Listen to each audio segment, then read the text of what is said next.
வாழ்க வையகம்.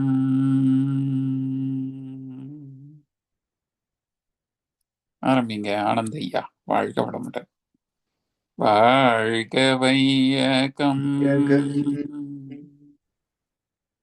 வாழ்க வளமுடன். சிந்தனையை உடல் நலத்தை சீரமைத்து உய்வித்த குருவே வாழ்க, குருவே துணை. வேதாத்திரியம் வாழ்க வளமுடன்.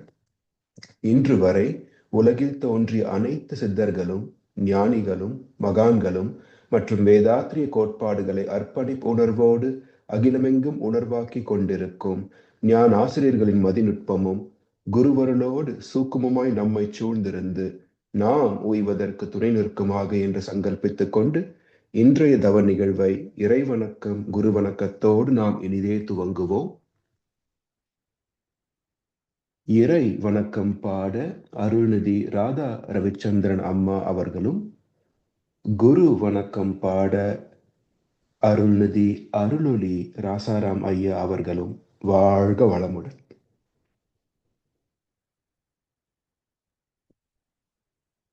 வாழ்க வையகம், வாழ்க வையகம், வாழ்க வளமுடன். இறைவணக்கம். ஆதியனும் பராபரமே எழுச்சி பெற்று அணுவற்ற உயிராகி அணுக்கள் கூடி மோதி இணைந்து இயங்குகின்ற நிலைமைக்கேற்ப மூலகங்கள் பலவாகி அவை இணைந்து வேதித்த அண்ட கோடிகளாய் மற்றும் பிறப்பு இறப்பிடை உணர்தல் இயக்கமாகி நீதி நெறியுணர் மாந்தராகி வாழும் நீதி நெறியுணர் மாந்தராகி வாழும் நிலையுணர்ந்து தொண்டாற்றி இன்பம் காண்போம். வாழ்க வளமுடன். வாழ்க வளமுடன். குரு வணக்கம். உய்யும் வகை தேடி உள்ளம் உருகி நின்றேன், உயர் ஞான தீட்சையினால் உள்ளொடுங்கி மெய்யுணர்வு என்ற பெரும் பதமடைந்தேன். மேல் நிலையில் மனம் நிலைத்து நிற்க நிற்க ஐயுணர்வும் ஒன்றாக அறிவறிந்தேன். ஆசை என்ற வேகம் ஆராய்ச்சியாச்சு, செய்தொழில்களில் கடமை உணர்வு பெற்றேன். செய்தொழில்களில் கடமை உணர்வு பெற்றேன். சிந்தனையில் ஆழ்ந்து பல விளக்கம் கண்டேன். குரு சிந்தனையில் ஆழ்ந்து பல விளக்கம் கண்டேன். குருவே துணை, குருவே துணை, குருவே துணை, குருவே துணை. வாழ்க வளமுடன். இன்றைய நாள் முழுவதும் கிடைக்கப்பெறும் அனைத்து அனுபவங்களையும் மூலாதார மன நினைவோடு பெற்றுக்கொள்வோம். வாழ்க வளமுடன். வாழ்க வளமுடன். குரு வாழ்க, குருவே துணை. இன்றைய சாந்தி யோகத்தினை சிறந்த முறையில் வழி நடத்தி தந்த நமது ஞான ஆசிரியர் அருள்நிதி ஆனந்த் வெங்கடேசன் ஐயா அவர்களும் அவரது அன்பு குடும்பத்தினரும் அருட்பேராற்றல் கருணையினால் உடல் நலம், நீளாயுள், நிறை செல்வம், உயர் புகழ், மெய்ஞானம் ஓங்கி வாழ்க வளமுடன், வாழ்க வளமுடன், வாழ்க வளமுடன். தொடர்ந்து மகான் கவிகளுக்கு சீராக மன்னிக்கணும். தொடர்ந்து ஞானமும் வாழ்வும் கவிதை தொகுப்பில் இருந்து இன்றைய கவிக்கு விளக்கம் வழங்கிட மூத்த பேராசிரியர் ஞானாசிரியர் அருள்நிதி பழனிசாமி வேலுச்சாமி ஐயா அவர்களை அன்போடு அழைத்து அமைவோம். வாழ்க வளமுடன் ஐயா. வாழ்க வளமுடன் ஐயா. வாழ்க வையகம், வாழ்க வையகம், வாழ்க வளமுடன். குரு வாழ்க, குருவே துணை. சான்றோர் பெருமக்களே, ஞானமும் வாழ்வும் கவிதை தொகுப்பின் தொடர் சிந்தனையில் கர்மயோகம் பற்றிய பல கவிதைகள். அதில் இன்றைக்கு நாம் மனம் செம்மையுற அகநோக்கு பயிற்சி என்ற தலைப்பில் உள்ள கவியை பார்க்கிறோம். அறிவு தன் தேவை, பழக்கம், சந்தர்ப்பம் அமைவதற்கு ஏற்ப அறுகுணங்களாகி அறிவு உடலால் உணர்ச்சி வயப்பட்டு ஆற்றும் அச்செயல்களின் விளைவே உலகில் உள்ள அறியாதோர் அறிவுடையோர் அடையும் துன்பம். அறுகுணங்கள் தோற்றம் இயல்பறிந்து மாற்ற அறிவுக்கு அகநோக்கு பயிற்சி தேவை. அவ்வுயர்ந்த பயிற்சி பெற்று அமைதி கொள்வீர். மனம் செம்மையுற அகநோக்கு பயிற்சி. மன தூய்மைக்கு 2 பயிற்சிகள் வேணும். ஒன்று, எது சரி எது தவறு என்று பேதம் காட்டக்கூடிய விளக்கங்கள், தத்துவம். நல்லவற்றிலே ஸ்திரமாக நிற்பதற்கு தேவையான மன உறுதி, வைராக்கியம். அதற்கு தவம் வேண்டும். எனவே கிளைக்கும் வினையொரு தீர்வுனு தோணி கிளைக்கும் தனக்கும் கேளில் முதல்வன் விளைக்கும் தவம் அறமே துணையாமே என்று திருமந்திரம் சொல்வது போல, தவமும் அறமும் சேர்ந்ததுதான் மன பக்குவத்திற்கான, மன தூய்மைக்கான மார்க்கம். எனவே இந்த மனம் செம்மையுறுவதற்கு அகநோக்கு என்பதிலே 2 தன்மைகள் உண்டு. ஒன்று அகத்தவம், இன்னொன்று அகத்தாய்வு. 2மே அகநோக்கு பயிற்சிகள் தான். அப்போ அகத்தாய்வு நமக்குள்ளாக இந்த உடலை உருவாக்கி நடத்தி கொண்டிருக்கிறது எது? என்றைக்கும் அழிவில்லாத ஒரு தொடர் பயணமாக சந்ததிகளாக உடல் மாற்றிக்கொண்டே வாழ்ந்து கொண்டிருப்பது எது என்றெல்லாம் சிந்தித்தோம் என்று சொன்னால் அது ஜீவாத்மா என்று சொல்கின்றோம். அப்போ இந்த ஜீவாத்மாவிலே உள்ள பதிவுகள் என்ன, ஏன், எப்படி தோன்றின, காரண காரியம் என்ன, விளைவுகள் யார் தருகிறார்கள் என்றெல்லாம் தன்னை அகநோக்கி பார்ப்பது, அகத்து ஆய்வு செய்து பார்ப்பது, நம்முடைய குணங்களை, பழக்க வழக்கங்களை, காரண காரியங்களை எல்லாம் ஆராய்ந்து பார்ப்பது அகத்து ஆய்வு பயிற்சி. சரி, இது எதிலே போய் முடியும் என்றால் அகம் பிரம்மாஸ்மி, இறைவனேதான் அகமாகவும் இருக்கிறான். அப்படி அகத்தாய்வு பயிற்சியிலே குணங்களை ஆராய்ந்து, பாவ பதிவுகளை ஆராய்ந்து அதுக்கு அடுத்து பார்க்கின்ற போது இந்த ஆத்மா என்பது என்ன என்றால் ஆத்மா ஒன்றேதான். எல்லை கட்டிய நிலையிலே ஜீவாத்மா, விரிந்த நிலையிலே பரமாத்மா. அப்ப பரமாத்மா என்ற இறைநிலையே ஜீவாத்மா என்ற எல்லை கட்டிய பகுத்த நிலையிலே இந்த உடலிலே இயங்கிக் கொண்டிருக்கிறது, வாழ்ந்து கொண்டிருக்கிறது. அப்ப அது அகம் பிரம்மாஸ்மி, இறைவனே நமக்கு அகமாக இருக்கிறான். அதே போல அகதவத்தின் மூலமாக போகின்ற போது உடல் என்ற உணர்வு எல்லாருக்கும் தெரியுதான். ஆனா உயிர் மீது மனதை நிறுத்துகின்ற போது அகதவம் என்று பேர். அப்ப உயிர் மையங்கள் மூலதரத்திலே தொடங்கி சகசாதாரம் வரைக்கும் 7 மையங்களிலே உயிர் இயக்கம் உண்டு. அதற்கு மூலம் என்ன? காந்தம். காந்தத்துக்கு மூலம் இறைநிலை. அப்போ காந்த களமாக, வான்காந்த களமாக, சக்தி களமாக இந்த உலகம், பிரபஞ்சம். அதுக்கு மூலமாக இருப்பு என்ற சுத்தவெளி. இப்போ அதுவே அகம் பிரம்மாஸ்மி, அகத்தவம். இப்படி அகம் என்ற நமக்குள் பயணித்தால்தான் வாழ்க்கையை புரிந்து கொள்ள முடியும், வாழ்க்கையின் நோக்கத்தை புரிந்து கொள்ள முடியும், அந்த நோக்கத்தில் வெற்றி பெற முடியும். புறநோக்கிலேயே வாழ்ந்துவிட்டால் வாழ்க்கை தோற்று போகும். அது அர்த்தமில்லாத, பயனில்லாத, வீணே பிறந்த வாழ்க்கை அது.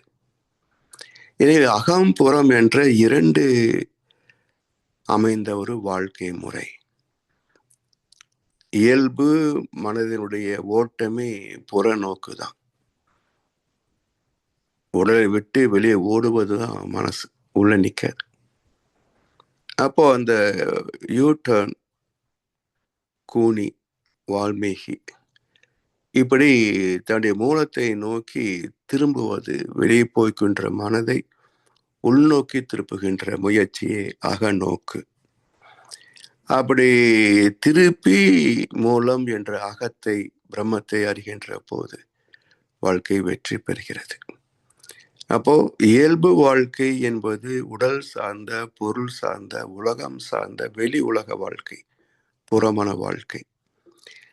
அதுல இருந்து திரும்பி தன்னுடைய மறுபக்கத்தை சந்திக்கின்ற, உள்நோக்கி போகக்கூடிய மறுபக்கத்தை சந்திக்கின்ற, அக உலகத்தை சந்திக்கின்ற வாழ்க்கைதான் அகநோக்கு பயிற்சி. அந்த பயிற்சியின் வெற்றியே அகம் பிரம்மாஸ்மி என்று அனுபவத்தில் உணர்ந்த நிலை. இப்படி மனம் செம்மையுற அகநோக்கு பயிற்சி அவசியம். அறிவு தன் தேவை, பழக்கம், சந்தர்ப்பம் அமைவதற்கு ஏற்ப அருகுணங்களாகி அனுபவங்கள் எங்கே ஆரம்பமாகுதுங்க? உணர்ச்சிகள் இல்லை என்றால் வாழ்க்கை இல்லை. உயிர் என்ற ஒரு தனித்துவம் ஜடம் என்ற நிலையில இருந்து உயிர் என்ற தனித்துவம் வந்ததற்கு அடிப்படையே சென்சிங் ஃபேக்கல்டி, உணர்வுகள் தான், உணர்கின்ற திறம் தான். அப்படி உணர்கின்ற திறத்திலே உணர்ச்சி முதலானது. ஏனென்றால் இப்போ உணர்ச்சியின் முதல் வெளிப்பாடு என்ன? பசி, தாகம். பசி என்பது என்ன? ஏதோ பசிக்குது பசிக்குதுன்றமே, பசி என்பது என்ன என்றால் உயிரின் குறைபாடு. செலவாகி இருப்பு குறைகின்ற போது அந்த குறைபாட்டை உணர்த்தி காட்டுகின்ற உணர்ச்சியே பசி. சரி, இது பஞ்சபூதங்களிலே இல்லையா? இருக்கே. அங்கேயும் ஒரு அணு இயங்குகின்ற போது அணு கரைசல் என்று சொல்லி சக்தி குறைகிறது இல்லையா? அப்போ பசின்னு அது உணர முடியுமா? இல்ல. அந்த குறைக்கு வெளியிலிருந்து ஆற்றல் வரவும் செய்யும், கூடவும் குறையவும் செய்து கொண்டேதான் இருக்கும். குறைதல் மட்டுமே இல்லை, கூடவும் செய்யும், குறையவும் செய்யும். அதே போலத்தான் அங்கேயும் பசி இருக்கு பஞ்சபூதங்கள்லையும், ஆனா உணர முடியாது. ஜீவன்களிலே தான் அந்த உயிரின் குறைபாட்டை பசி என்று உணர்கிறது. சரி, இந்த உணர்ச்சி வந்தவுடனேயே அதை நிறைவு செய்வதற்கான தேவை எழுகிறது. அப்படி உணர்ச்சி, தேவை, முயற்சி, செயல், விளைவு, அனுபவம், ஆராய்ச்சி, தெளிவு, முடிவு என்ற 10 படித்தளங்களிலே இயங்குவதுதான் ஜீவன், உயிர். அதனால் அறிவு தன் தேவை என்ற ஒரு இயக்கம் அல்லது இயற்கையுடைய விதி, அது கூடுதலும் குறைதலுமே. அதுதானே இயக்கம். கூடுதலும் பிரிதலும். பிறப்பு இறப்பு என்பது கிடையாது, கூடுதலும் பிரிதலும் தான். அப்ப பிரிந்ததை நிறைவு செய்வதற்கு கூட்ட வேணும். அதற்கு உணவு தேவை. இப்படி முதல் அனுபவம் எங்கே பிறந்தது என்றால், பசி தாகம் என்ற இந்த உடலின் பாதுகாப்புக்கான குறைபாட்டை நிறைவு செய்கின்ற தேவையிலே பிறந்தது அனுபவம். இதெல்லாம் என்ன ஆகுது? பசி தாகம், அதுக்கு உணவு தேவை, நீர் தேவை. அது எங்கே கிடைக்கும்? எப்படி பெறுவது? எப்படி பக்குவப்படுத்துவது? எப்படி உண்பது? எப்போது உண்பது? இத்தனை ஆராய்ச்சியும் இந்த அனுபவத்திலே பிறக்கிறது. தொடர்ந்த அனுபவங்களிலே பதிவுகள் கூடிக்கொண்டே போகின்றன. அப்ப உணவு என்ற ஒரு பதிவை எடுத்தோம் என்று சொன்னால், இந்த ஆத்மாவுக்குள்ள எத்தனை கோடி பதிவுகள் இருக்கும் உணவுல மட்டும். நாம் சாப்பிட்ட அத்தனை டன் உணவுடைய அனுபவங்களும் உள்ள பதிந்திருக்கும் இல்லையா? இப்படி இந்த பதிவுகளே ஒரு ஜீவனின் தொடர்ச்சிக்கு காரணம். வினை பதிவாம் சுமையை விடுத்து தூய்மை பெறவே. அப்போ ஜீவாத்மா தொடர்ந்து பயணிப்பதற்கான உத்வேகம் எங்கிருந்து பிறக்கிறது? அனுபவ பதிவுகளே அடுத்தடுத்த உடல்களை நாடுகின்றன. இதுதான் ஜீவனுடைய தொடர்ச்சி, சந்ததி வருவதற்கான காரணம். இப்படி அறிவு தன் தேவை, பழக்கம், சந்தர்ப்பம் அமைவதற்கு ஏற்ப அருகுணங்களாகி, அப்போ ஜீவாத்மா என்ற பதிவுகள் தோன்றிற்கு காரணம், முதல் காரணம் தேவை. அந்த தேவையிலே பெற்ற வெரைட்டிஸ், பல்வகையான அனுபவங்கள், அது பதிந்த நிலை அனுபவங்கள். இதிலிருந்து ஆராய்ச்சி, தெளிவு, முடிவு என்ற நிலைக்கு வருபவர்கள் மிகச் சிலரே. அனுபவங்கள் யாருக்கு இல்லை? எந்த மனிதனுக்கு அனுபவம் இல்லை? எல்லாருக்கும் அனுபவம் இருக்கு. இன்ப துன்ப அனுபவங்கள் எல்லோருக்கும் ஒவ்வொரு நாளும் அனுபவங்கள் வந்து கொண்டே இருக்கு. ஆனா யார் பாடம் கற்றார்கள்?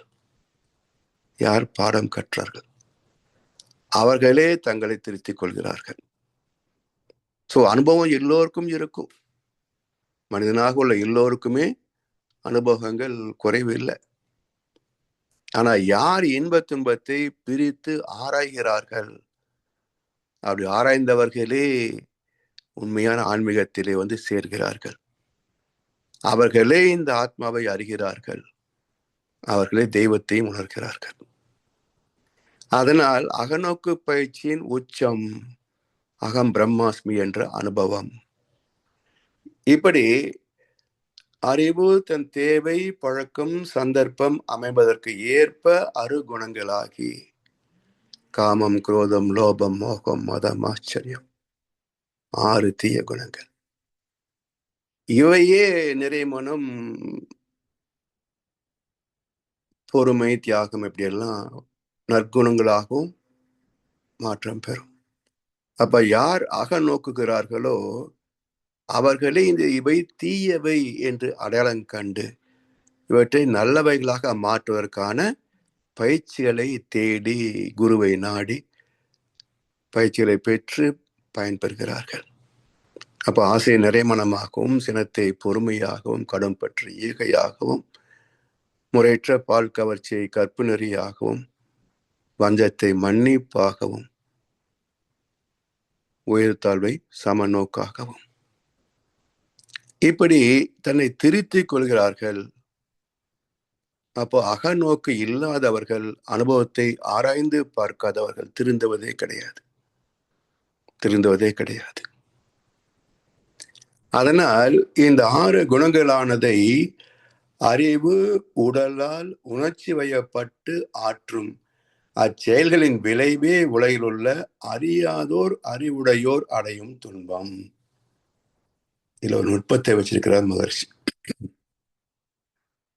அனுபவங்களை ஆராய்ந்து பார்க்கல, திருத்தம் என்பது தனக்கு தேவையில்லை என்ன மாதிரி யோகியம் உலகத்துல யாருமே கிடையாது என்று நினைக்கின்ற மக்கள் ஏராளம். எனவே அறியாதோர் துன்பத்தை சந்திப்பது இயல்பு, இயற்கை விதி. ஓகே, அறிவுடையோர் அடையும் துன்பம் எப்படி? இல்லையா? அறிவுடையோர் தன்னை திரித்துக் கொள்கிறார்கள். அப்ப அவங்களுக்கு எப்படி துன்பம் வரும் என்றால், தனது செயல்களால் துன்பம் வரவில்லை என்றாலும் சமுதாயத்தில் மற்றவர் செயல்களால் துன்பம் வரும். ஒரு விபத்து நடக்குது, நல்லவங்க சாக மாட்டாங்களா? அவங்கள தானே சாகுறாங்க. அதே போல நல்லவர்களுக்கே நோய் வந்தது. ராமாண்டர், ராமகிருஷ்ணர், மகர்ஷி அவர்கள் நல்லவருக்கே நோய் வந்தது. நல்லவர்களே கொலை செய்யப்பட்டார்களே. வள்ளலார், விவேகானந்தர், ஆதிசங்கரர் நல்லவர்களே கொலை செய்யப்பட்டார்கள். என்ன கொலைப்படக்கூடிய பதிவு அங்கு இருந்ததா? அகால மரணம் என்பது பாவத்தின் உச்சம் சொல்லுவோம். அப்ப மகான்கள் கொல்லப்பட்டதற்கு என்ன அவருடைய பாவம் காரணமா? இப்போ அறியாதோர் செயல்களால் அறுவடையோரும் துன்பப்படுவர். இதுவும் விதிதான். அதனால்தான் தனி மனிதனுக்கு உணவு இல்லை எனில் ஜெகத்தினை அழித்திடுவோம் என்றார் பாரதியார். ராமாயணத்துல முதல் பகுதிக்கு வில்லி கூனி, மறுபகுதிக்கு வில்லன் ராவணன், 2 பேர். மகாபாரதத்துல ஒரே ஒரு ஆள் சகுனி. நமக்கு தெரியாது இதெல்லாம் சரித்திரமா இதிகாசமா, சர்ச்சைக்குரிய விஷயங்கள். ஒரே ஒரு பின்லேடன், இது தெரியும் இல்ல, உலகத்தை ஆட்டி வைத்தது. அப்ப தனி ஒரு மனிதனுக்கு உணவு இல்லை எனில் ஜகம் அழியப்படும் வாய்ப்பு இருக்கு. அதனால் எல்லாரும் எல்லாமும் பெற்று நிறைவாக வாழ்ந்து விட்டார். எல்லாரும் ஞானம் பெறணும் அவசியம் இல்லை. குறைந்தபட்சம் அடுத்தவர் பொருள் தனக்கு தேவையில்லை என்ற ஒரு தர்மத்தை பின்பற்றி விட்டாலே போதும். உலகம் எல்லாருக்கும் எல்லாம் வந்து சேர்ந்துடும். அடுத்த ஒரு பொருள் பறிப்பதிலே தானே பற்றாக்குறை. பிறர் பொருளை நான் தொடமாட்டேன் என்ற அறிவு வந்து விட்டால் இங்க பற்றாக்குறைக்கு வாய்ப்பு ஏதுங்க? வறுமைக்கு எங்க வாய்ப்பு? அதனால் அறியாதோர் அறிவுடையோர் அடையும் துன்பம். அருகுணங்கள் தோற்றம் இயல்பறிந்து மாற்ற. இவை நீங்க வேண்டும், சமுதாயம் நலம் பெற வேண்டும் என்றால் என்ன தேவை? இன்னும் பல கோவில்கள், தேவாலயங்கள், திருவிழாக்களா? அதுதான் குறையெல்லாம் நடந்துட்டு இருக்குது. அப்ப எது நம்மை திருத்தி விட்டது, தர்மத்தை நிலைநிறுத்தி விட்டது? அது அங்கே நடக்கிறது வியாபாரம், அதர்மங்கள் தானே. திருச்செந்தூருக்கு போங்க, எந்த குருக்களாவது ஏழையா இருக்கிறாருன்னு பாருங்க. அங்க கோவில் சுற்றிருக்கின்ற ஒவ்வொருத்தரும் கோடீஸ்வரர்கள். அங்க பிச்சைக்காரன் கூட கோடீஸ்வரன் தான். திருப்பதிக்கு போங்க, எந்த குருக்கள் சாப்பாட்டுக்கு இல்லைன்னு இருக்கிறார்? பிரசாதம் மட்டும்தான் சாப்பாடா? பிரசாதம் தான் குருக்களுக்கான சாப்பாடு, தெரியுங்களா? அத உஞ்ச விருத்தி பிராமணன் சொல்லுவாங்க. அடுத்த வேலை சாப்பாட்டை கூட தனக்கு வச்சுக்க கூடாது. அவன் தான் உண்மையான பிராமணன். அதனால இவர்கள் எல்லாம் வேஷதாரிகள், வியாபாரிகள். இவர்கள் எல்லாம் இறைவனோர் பெற்றவர் சொல்ல முடியுமா? ஏத்துக்க முடியுமா? எனவே அருகுணங்கள் தோற்றம் இயல்பறிந்து மாற்ற புதிய ஒரு பண்பாடு உலகுக்கு தேவை.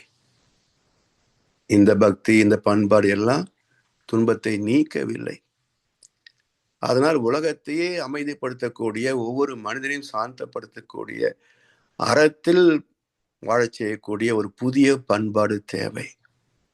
ஒரு புதிய ஒரு அறம், புதிய ஒரு தர்மம் தேவை. அதைத்தான் அந்த பயிற்சிகள் தான் அருகுணங்கள் தோற்றம் இயல்பறிந்து மாற்றும்.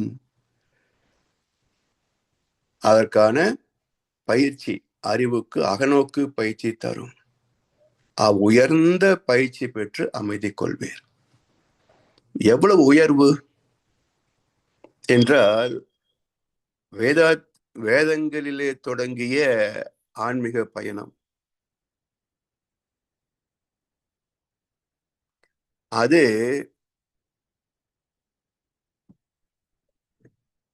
ஒரு நிமிஷமா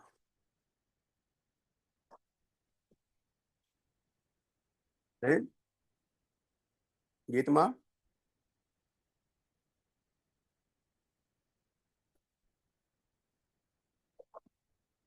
ஐயா, ஒன்றும் பிரச்சனை இல்லைங்க ஐயா. அப்படி உயர்ந்த பயிற்சி எவ்வளவு உயர்வு என்று சொன்னால், வேத வியாசரிலே தொடங்கிய இந்த ஆன்மீகம் அன்றைக்கு இருந்த மக்களின் அறிவு நிலை, புரிந்து கொள்ளக்கூடிய அறிவு பக்குவம், அதற்கு ஏற்ப அன்றைய நிலைகளில் பல தர்மங்கள் போதிக்கப்பட்டன. இன்று வரைக்கும் அது உலகளாவி பரவவில்லை, பயன்பாட்டுக்கு செயல்பாட்டுக்கு வரல. இப்படி தொடர்ந்து வந்த மகான்களின் பயணம் பரம்பரை, அந்த குரு பரம்பரையிலே வந்த அற்புதமான ஒரு குரு வேதாத்ரி மகர்ஷி அவர்கள். அத்தனை மகான்களுக்கும் ஒரு மகுடமாக அமைந்தவர் வேதாத்ரி மகர்ஷி அவர்கள். அதே போல வேதங்களிலே தொடங்கி வேதாத்திரியம் என்பது அனைத்து தத்துவங்களின் மகுடமாக அமைந்திருக்கிறது. ஏனென்றால் இது கதைகளோ கதாபாத்திரங்களோ சம்பவங்களோ கிடையாது. நேரடியாக தத்துவத்தை தத்துவமாகவே போதித்து, எந்த கோணத்தில் ஆராய்ந்து பார்த்தாலும், வினா எழுப்பினாலும், அனைத்திற்கும் அறிவுபூர்வமான அறிவியல் பூர்வமான விளக்கத்தை தரக்கூடிய ஒரு தத்துவம் என்றால் இந்த உலகத்திலே வேதாத்திரியம் மட்டும்தான்.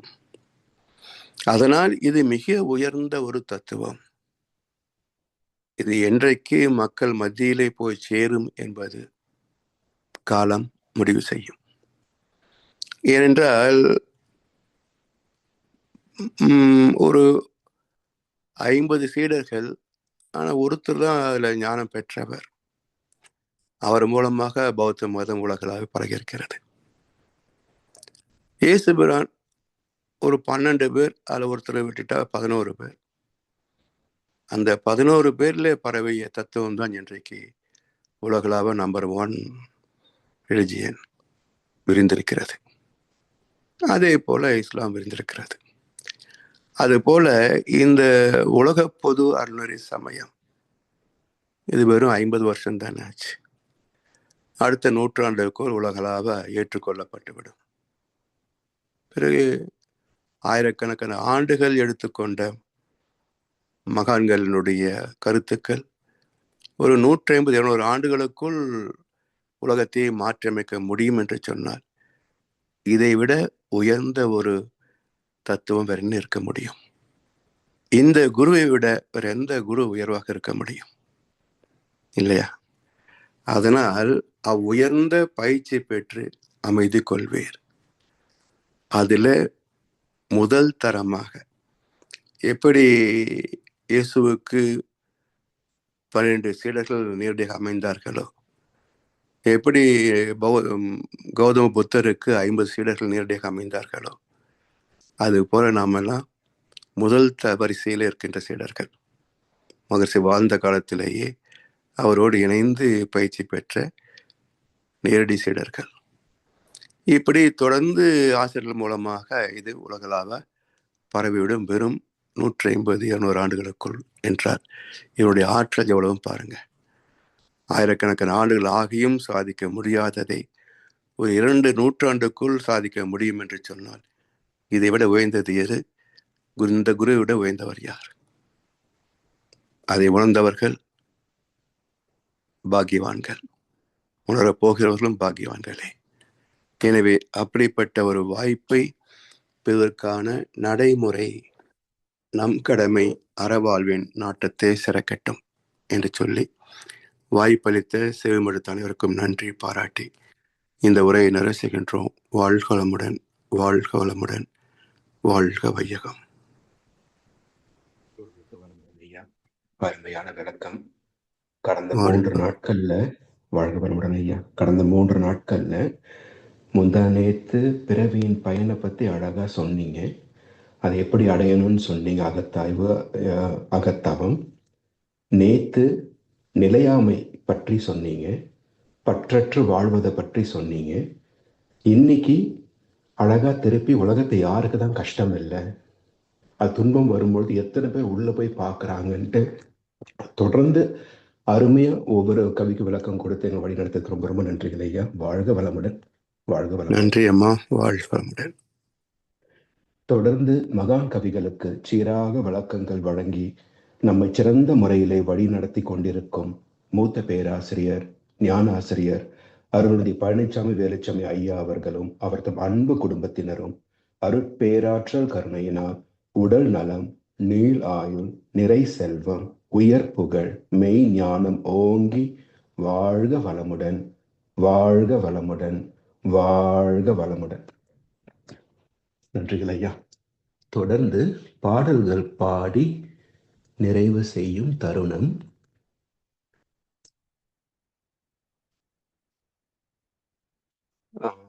வேதாத்திரிய பாடல் பாட அருள்நிதி ஸ்ரீராம் ஜெயபிரகாஷ் ஐயா அவர்களும், பிரம்ம ஞான கவி பாட அருள்நிதி செவ்வேல் ஐயா அவர்களும், உலக நல வாழ்த்து பாட அருட்குழந்தை தீக்ஷிதா அம்மா அவர்களும் வாய்ப்பிருந்தால் வாழ்க வளமுடன். வாழ்க வளமுடன். வேதாத்திரிய பாடல். போரில்லா நல்லுலகம், பொருள் துறையில் சமநீதி, நேர்மையான நீதிமுறை, நிலவுலகிற்கோராட்சி, சீர் செய்த பண்பாடு, சிந்தனையோர் வழிவாழ்வு, சிறப்புணர்ந்த பெண் மதிப்பு, தெய்வ நீதி வழிவாழ்தல், தேர் திருவிழா தவிர்த்தல், சிறுவர்க்கே விளையாட்டு, செயல் விளைவு உணர்கல்வி, சீர்காண்ட நிலை விளக்கம், பார் முழுதும் உணவு நீர் பொதுவாக்கல், பல மதங்கள் பல கடவுள் பழக்கம் ஒழித்து உண்மை ஒன்றை தேர்ந்தெடுதல். வாழ்க வளமுடன்.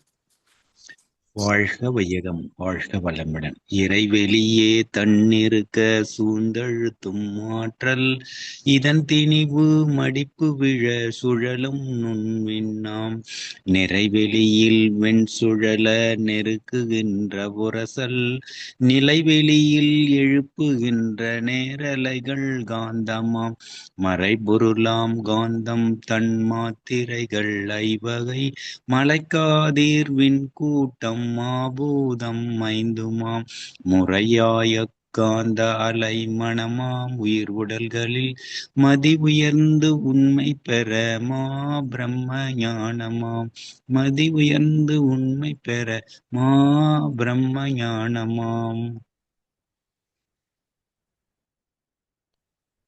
வாழ்க வளமுடன். உலக நல வாழ்த்து.